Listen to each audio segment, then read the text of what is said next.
Welcome back. This is Maggie Mann with Southeastern Idaho Public Health. And today we have with us Michelle Ostler, who is a registered environmental health specialist, who is also the program lead for our Childcare Health and Safety Inspection Program. And Michelle is an incredible resource for both parents who are thinking about having their kiddos in a childcare setting, as well as childcare providers, because she's a great source of the latest and best information on health and safety as it relates to kids. In fact, Michelle is so good that on our program audits of the childcare program, she consistently receives 100%, and that's not easy to do. So she really is a great resource. So thank you for taking the time to be here with us, Michelle, today. Thank you. Thanks for recognizing that. Yeah. So Michelle, when you're out doing inspections of a childcare related to health and safety, what kinds of things are you looking at? So first, the health department, we don't make up our own rules. We follow Idaho statutes, IDAPA rules, and municipal codes if the city licenses the facilities. So there's about 31 items that the states come up with on our inspection form, and under each 31 items, there's multiple things. So we're looking at a lot of things. So I'm going to kind of summarize the bulk of it. First, we're looking for an enhanced background check. So every childcare provider in the state of Idaho has to have an enhanced background check. That enhanced background check includes the child abuse registry check, and so it's not just criminal stuff. We're checking for pediatric and infant CPR and first aid. We want to make sure that the facility has a means of communication, so a cell phone or a landline. Okay. They need to have an evacuation plan, a disaster emergency plan, and they need to practice that. Because, you know, in today's world, it's different. Mm-hmm. Fire inspection. So we'll be looking for their fire inspection. On certain instances, I actually will do a fire inspection if there's not a fire inspection required. Okay. And I can go through that later. There's numerous food and safety questions that we go through and check in their kitchens. Water safety, both for hazards and water quality. So Okay. if I'm on a private well, we'll do a water check for total coliform and fecal coliform, and then we'll check for nitrates. Okay. Gun safety, we want to make sure those guns are locked up if they have them in their homes. Typically, it's usually a home style daycare that will see that. Mm-hmm. We want to make sure that all the childhood vaccinations are current and that they have a copy of those on site for us, so we don't want an outbreak in a facility. We want to make sure that the dogs and cats in facilities are friendly, healthy, and that they're vaccinated for rabies. Transportation, we want to make sure that the vans are insured. We want to make sure that they're in an adequate car seat or a seat belt Okay. at all times. If they have infants that are under 1 year old, they do need to practice the ABC's Safe Sleep. So it's a loan on their back and a certified crib. Okay. And so that's a big deal. Their outdoor play areas need to be fenced in and with no hazards within the play area, like four-wheelers and barbecue, you know, with gas, that sort of thing. We want to make sure that the child-staff ratios are intact. We don't want 50 kids with one staff, because that's definitely unreasonable. And then strangulation hazards, knives, chemicals, other hazards like that. We want to make sure that those are not accessible to kids. Okay, so I want to go back to a couple of things that you mentioned. You talked about you don't want one adult for 50 kids. Yeah. Are there established ratios that parents can look for when they're deciding where to take their kids for childcare? There is. In the city of Pocatello and city of Chubbuck, they only can have 12 bodies per person or 12 points per person, Okay, whichever comes first. okay, Outside of the city limits, they can have 12 points. So that might be 24 5-year-olds per se, okay. but they can't have 50. Mixed ratios change things too. So infants are, you know, a lot more points than a 6 or 7-year-old that's like half a point. So yeah, it's a mix, and it's 12 typically a 12-point ratio Okay. per staff. Okay, so that's a question that a parent could ask a healthcare provider, what are your staffing ratios, and they should be able Yes. to. Okay. Yeah, because if they have an infant, they might want to have a smaller ratio, Right. like maybe 1 to 4. Yeah, because Yeah. they take They do. lots of attention Yep. for sure, and love They do. and care.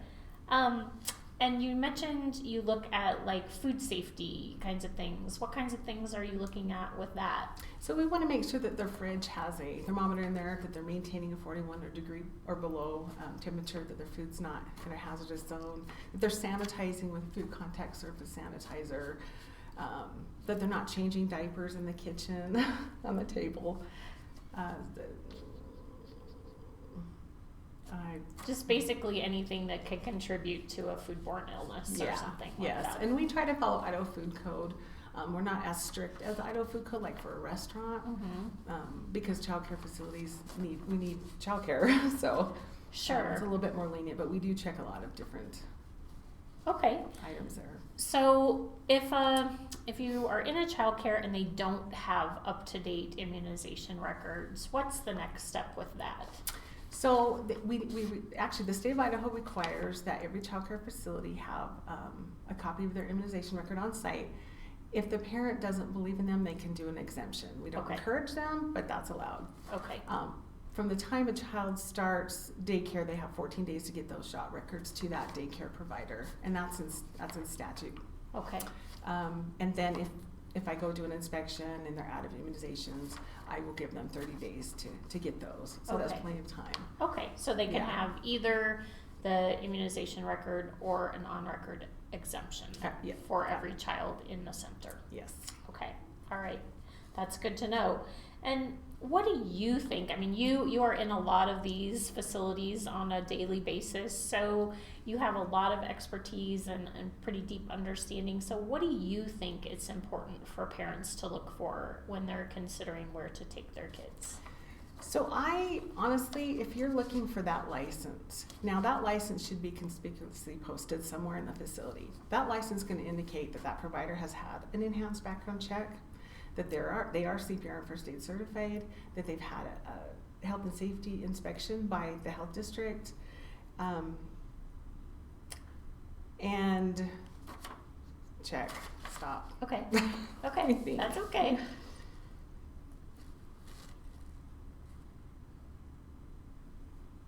Okay.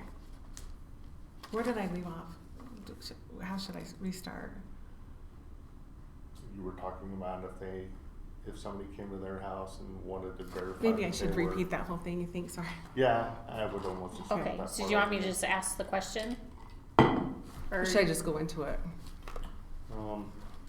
Either way, I can back up as far as you want. Okay, you just start your answer there.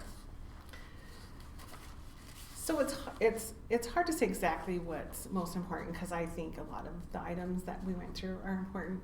But for a parent going into a facility, I would look for that license. Okay. It should be conspicuously posted.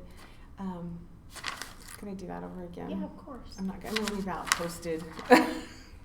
Yeah.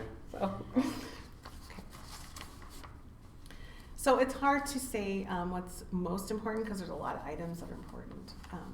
But I think if parents walk into a facility, they should see if they're licensed. Okay. That license is going to indicate if they've had a background check, somebody in their CPR and first aid certified, and they've had a health inspection. Those health inspections can be checked at idahochildcarecheck.org. So any inspection in the state of Idaho will be on there. Okay. So there's a public record, kind of a Yes. paper trail that demonstrates kind of who's at the top and who's in the middle, and if there are, hopefully not, but if there are some out there that maybe parents want to steer clear of. Yes. Okay. And that's available as a resource to parents. Absolutely, yes. Okay. So then, do you partner with other organizations in the community to review childcare facilities? Yeah, I do. I partner with the city of Pocatello and the city of Chubbuck, their licensing staff, with the Pocatello Fire Department, their fire inspector and their captain there. And we're in a contractual agreement with the Department of Health and Welfare, so their program managers and their support staff I communicate a lot with. We meet with other districts' health inspectors quarterly. So that's nice. Okay. And then we partner with Idaho Stars. And so they have a resource, a childcare health consultant as a resource. And so we all work really closely together. Okay. So are there situations that might cause a provider to lose their license to provide childcare? Yes. So if there's an imminent health threat or imminent health hazard in a facility, they can be immediately closed. If there is a provider that, can I stop? Stop, my nose is running. I'm Yeah, sorry. do you need a Kleenex? No, I think I'm just nervous. Okay. I was going to You're bring doing up. great. I was going to bring up if they're not licensed, what I'll to ask, do. I'll Okay. ask you about Okay. that after we do this one. Okay. Then I'll ask you.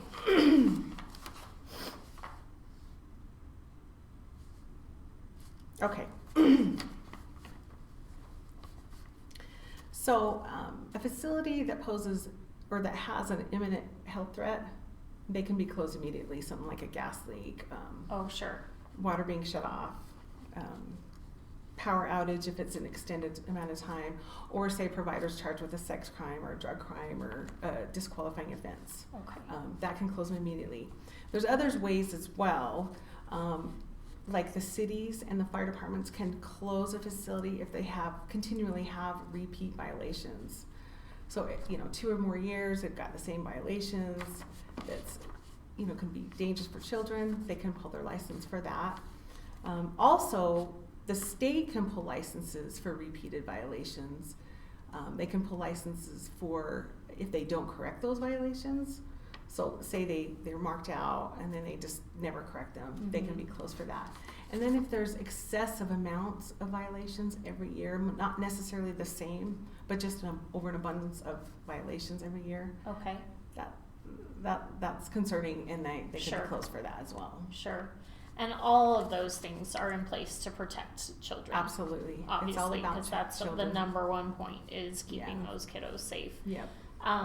That said, it doesn't happen often, does No. it? The revocation of a license. Not in our area. Yeah. Okay. And you really take an approach of working with those providers and providing education with to them to help them be successful. Yes. Yes. Yeah. So, what should a parent do if a child care provider isn't licensed? So outside of Pocatello and Chubbuck, you can actually run a daycare and watch 6 children without a license.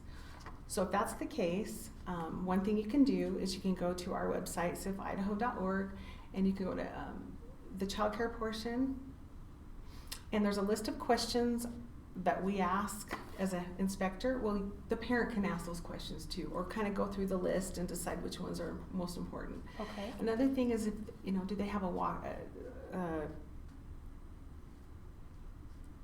stop. Okay. Where is it? Oh, okay.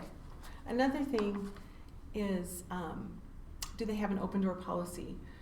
Granted, a lot of childcare providers are locking their doors, which is for the safety of the children, but like a scheduled time to walk through, are they showing you the kitchen where the diapers are being changed, the bathroom? Are they allowing you to walk through the facility? Where are they sleeping? That sort of thing. Because I think parents absolutely need to see that, without a doubt. So yeah, you can ask those questions, or you can look again at idahochildcarecheck.org and see their inspection, because a lot of ones that aren't licensed will have an inspection as well if they're participating with ICCP. So you can look at that inspection too. Okay. So there is some kind of public record Yes. for most providers, Yes. even if they're not choosing to be licensed. Absolutely. Okay. All right. Well, great.